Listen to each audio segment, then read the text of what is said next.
नमस्ते guys, this is Krishnakant Singh. नमस्कार, this Shilpa Singh Rajput. So guys, welcome back. तो गाइस कैसे हैं आप लोग? आई होप आप लोग बहुत ही बढ़िया होंगे। तो गाइस रिसेंटली हमने रिएक्शन किया था किस पे, वीडियो पे काफ़ी सारे लोगों ने कमेंट किया, काफ़ी सारे यूपी, बिहार और बहुत सारे तो हमारे आसपास के एरिया के भी थे, गोरखपुर वगैरह के। काफ़ी सारे लोग ने हमें बहुत सारी वीडियो की डिमांड की, लेकिन इस वीडियो की डिमांड भी थी काफ़ी सारी।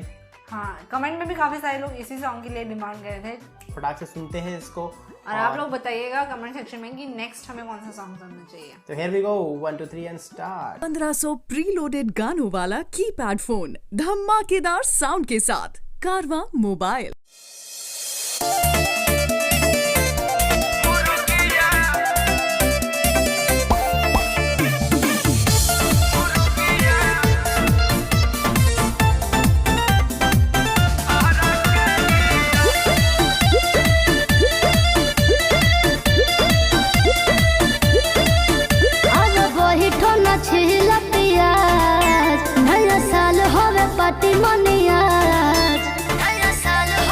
देखो बैठला से काम ना चली। अब वही ठोना छिला पियाज, नया साल होवे पार्टी मनिया। अरे लंदन से चल के आइल बानी छपरा, चिखना बना के दिहा।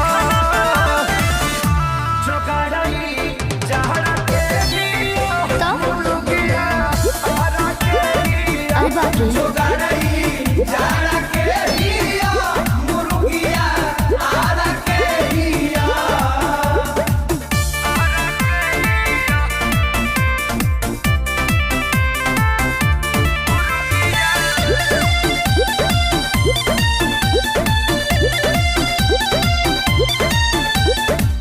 कद गरम करा है तेल ढारा सोना।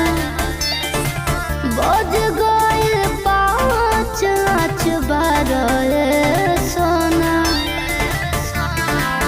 जाने तोहरा से ज्यादा तेजी हमरा आँखी बना चट करे जी। काटा सलाद और नींबू के गारा, जी भर के जिंदगी जियो।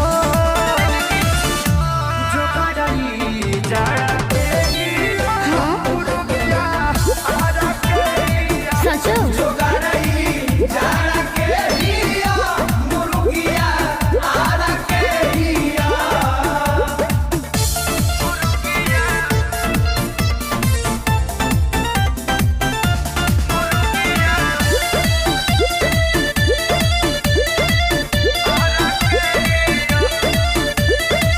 कृष्णा बेगौरो दिख सारी हो।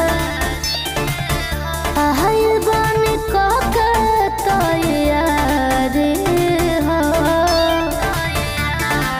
आयाची हैप्पी हैप्पी दिलबा, भीतरी से गजबे फीलबा। मिली जगाले गलती में भाले, फाटल करे जासिया। ठीक है बा। जोगाड़ई जहरा के दियो, मुर्गिया आरा के दियो। जोगाड़ई जहरा के दियो, मुर्गिया आरा के दियो। जगदीशपुर ताजा ना दिल सो, यही से आरा चल गई। Happy new year. हाँ तो खा दाब के। एक्चुअली मुझे रिएक्शन करने का भी मन नहीं कर रहा था, क्योंकि इससे पहले भी हमने 1-2 वीडियो शूट की थी, लेकिन मैं सोचा कर लेते एक वीडियो। लेकिन इस वीडियो को करने में जो मज़ा आया है, लाइक बहुत मज़ा आया। बहुत ही जबरदस्त। बीच बीच में जो ये बातें बोलते हैं, हाँ, जो इनकी communication कन्वर्सेशन होती है, वो इतनी ज़बरदस्त होती है, इतना मज़ा आता है। और जो सिग्नेचर स्टेप है, लाइक कमर को हिलाना, बहुत ही आराम से हिलाना, बड़ा मजा आता है यार। हाथ के जो मूव्स हो, वो सारी चीज़ें। क्या कहते हैं, ये वाला स्टेप यही रहा कि सारी लाल जी ही लाए हैं पहले। मतलब लाइक ये वाला स्टेप पहले नहीं था, पहले दूसरा स्टेप था एक, जो मनोज तिवारी जो लाए थे वो। हाँ, इससे रिलेटेड जब लिपस्टिक वाला गाने वाले। इससे रिलेटेड स्टेप्स ही हैं। हाँ वही ना, चाहे निरहुआ हो चाहे वो हो, तो यूनिवर्सल स्टेप बन गया अब ये। क्या कहते हैं, बिहार, यूपी और उस साइड क्या कहते हैं, झारखंड, और वो बड़े डिसेंट इंसान है यार, मतलब इनके गानों के हिसाब से जो एक्सपेक्टेशन बनती है ना वैसे नहीं है। शादीशुदा है ना? हाँ बेटी भी है इनकी। बिग बॉस में बोल रहे थे मेरी शादी हो गई। बहुत ही इनोसेंट लगे इनके गाने के हिसाब से, मुझे लगता था बड़े वो होंगे, लेकिन ऐसा कुछ नहीं था। तो इस गाने के बाद हमें मालूम चल गया आखिरकार कि क्यों इनके गाने को लोग इतनी ज़्यादा डिमांड कर रहे हैं। और सही में एक तो स्टेप वाइज भी देखा जाए, लेकिन जो बीच बीच में एक जो लाइन बोलते हैं, कन्वर्सेशन जो भी कुछ हो रही है, थोड़ी बहुत भी हल्की फुल्की एक दूसरे को कुछ बोल रहे हैं, तो वैसे भोजपुरी हमें समझ में आता है सब कुछ, लेकिन फिर भी वो इतना ज़्यादा कैचिंग लगता है, इतना फनी लगता है, लाइक कि बहुत ही दिल से मजा आने लग जाता है, एंजॉय करने क्यूट लगता है मुझे, तो पता नहीं क्यों मुझे बड़ा क्यूट लगता है। जैसे ये जो भी बातें करते हैं ना कि जान ले रुका, ऐसे ऐसे बोलते हैं ना। कुछ लोग तो ऐसे ऐसे वीडियो सजेस्ट कर रहे हैं जो कि इतनी बोल्ड हैं कि हम लोग सोच रहे हैं कि इस पर रिएक्शन करें भी कि नहीं करें।